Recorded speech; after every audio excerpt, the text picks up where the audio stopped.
The doors have been locked, and all of you that don't sign up to buy computers will stay here, and we will bring back the singers. I am extraordinarily pleased to be able to be here with you. This is one of my my personal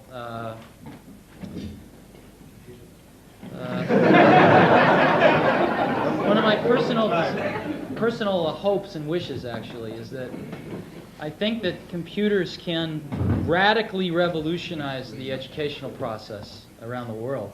And the average age at Apple, as you know, is about 29 or 30, and we haven't been out of college so long ourselves. At least most of the people at Apple haven't. And it's very, very important to us. And I think that, as you all know better than I, Europe is sort of doesn't exist. It was just a word invented for the convenience of Americans and others. And the fact that you're all here in this room as a step towards cooperating with each other in new ways pleases me very much. It's difficult enough to get cooperation amongst competitive universities in America, and I think that that's great. What are we trying to do here? What are we trying to do? You can have many views of what a computer is. My particular view is that a computer is a new medium. A new medium, one of the media, print, television, radio. And a computer will, in the future, be looked at, I think, more in this way, as a delivery vehicle for software, just like a book is a delivery vehicle for its own kind of software. And whenever we develop a new medium, we generally tend to fall back into our old habits from our old media. As an example, when the television first came of age in America, the first television shows were simply a camera pointed at a radio show. And it took about 20, 30 years for television to really come into its own in the late 1950s. We have this new medium of interactive video because of the laser disc, and what is the first thing we do with it? We put movies on it. So again, we tend to fall back into our old habits. In the same way, when the personal computer was invented, we tended to look at it as a smaller version of a big computer. So we put COBOL and Fortran and these bizarre things on it, and looked at it in terms of simple economics rather than the revolutionary nature that it really was.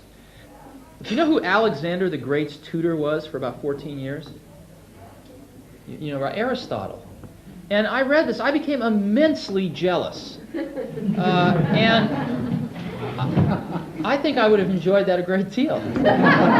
And through the miracle of the printed page, I can at least read what Aristotle wrote without an intermediary.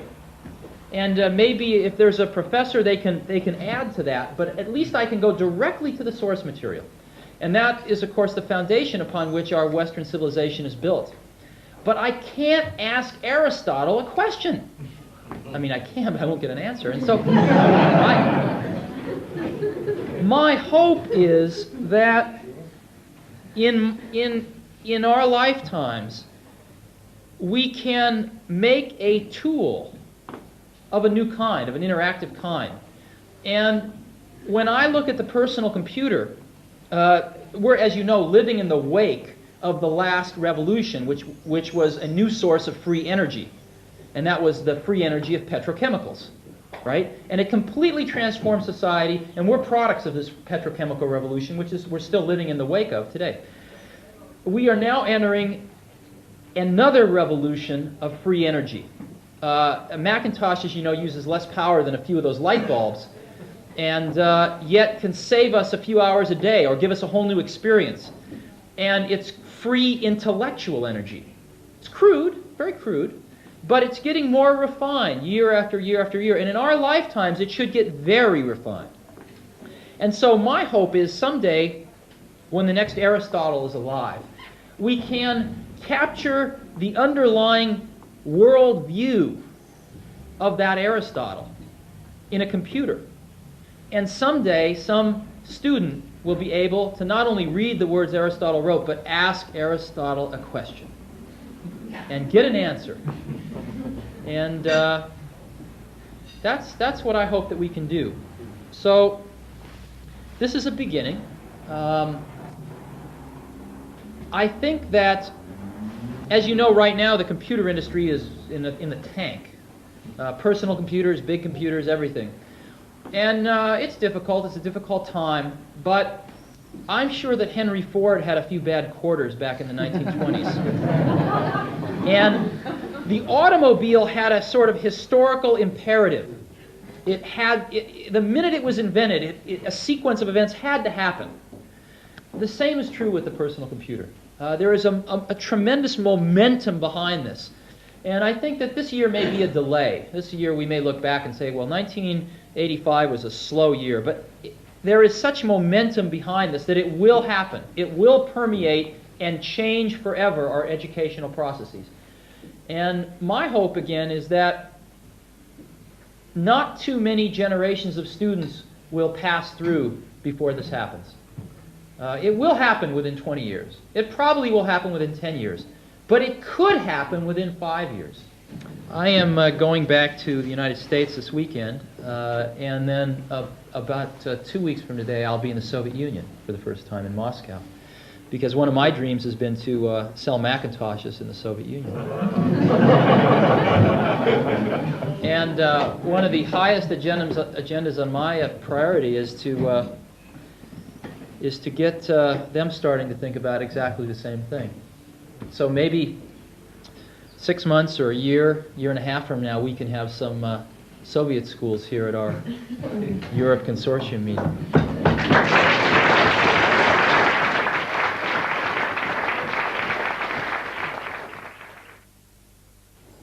But first I would like to say that I find it very interesting to meet Mr. Jobs. Arriving as he was out of the blue. And after making about 3 circles, so that we were certain to notice that there was something in the air.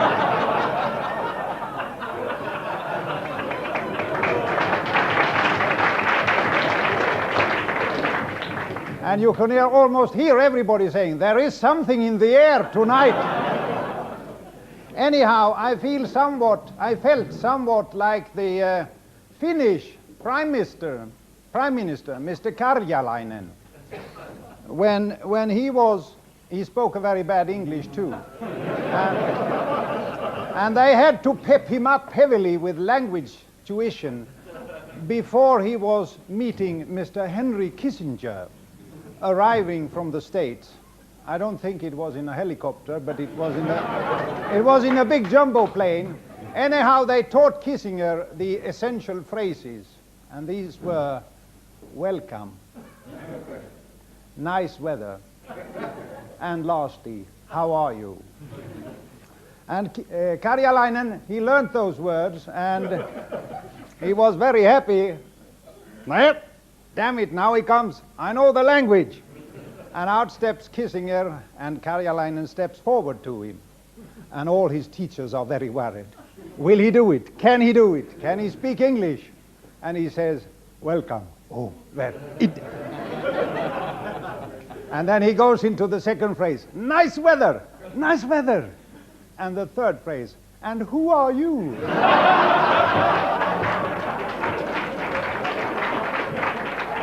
Well, it was great meeting you.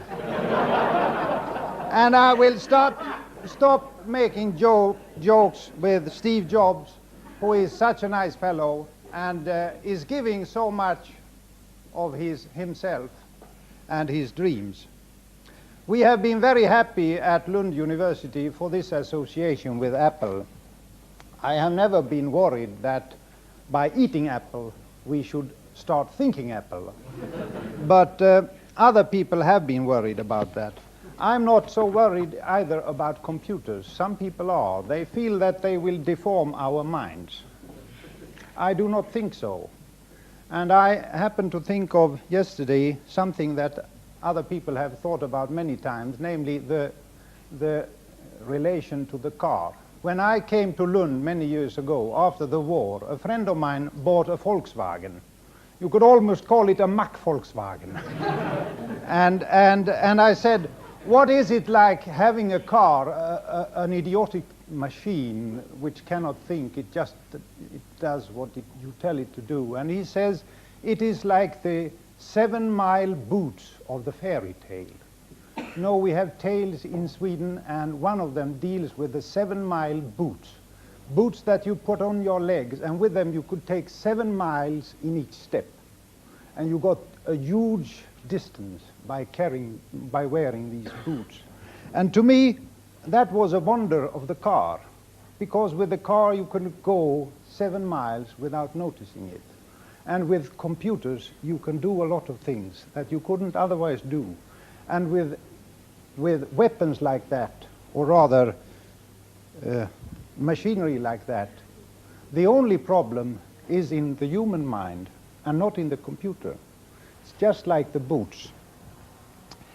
And we are talking here about connecting many brains and many computers in a worldwide network which will hopefully solve all the problems.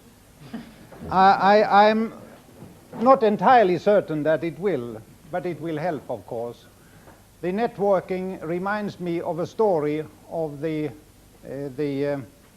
building workers. It's actually an example from the school mathematics days, where the problem was if it takes 7 days for 6 men to build a wall which is 100 meters long, how long does it take for 10,000 men?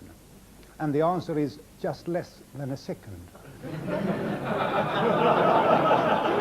And that is, I'm reminded of that story when people at Apple and other places tell me how we connect all the universities of the world. And then if we have one really big problem, we put it into the bitnet, and out pops the answer, even from Aristotle.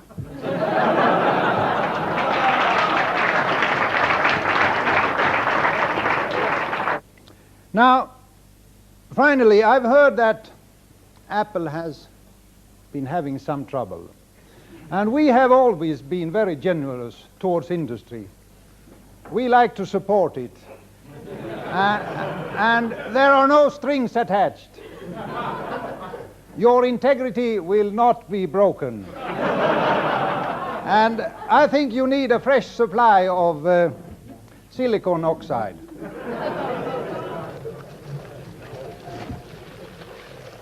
So I would like to give you, Steve, from the University of Lund, this unique piece of glass, Swedish glassware. It has the emblem of the University of Lund. If you put the Mac in the back, I don't mind.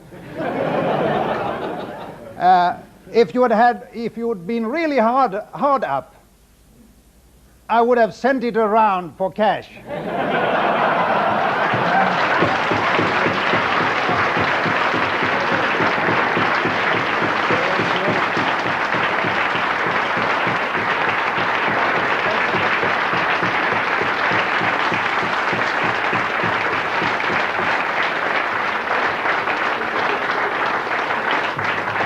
And a final word. Give my love to Mak Gorbachev.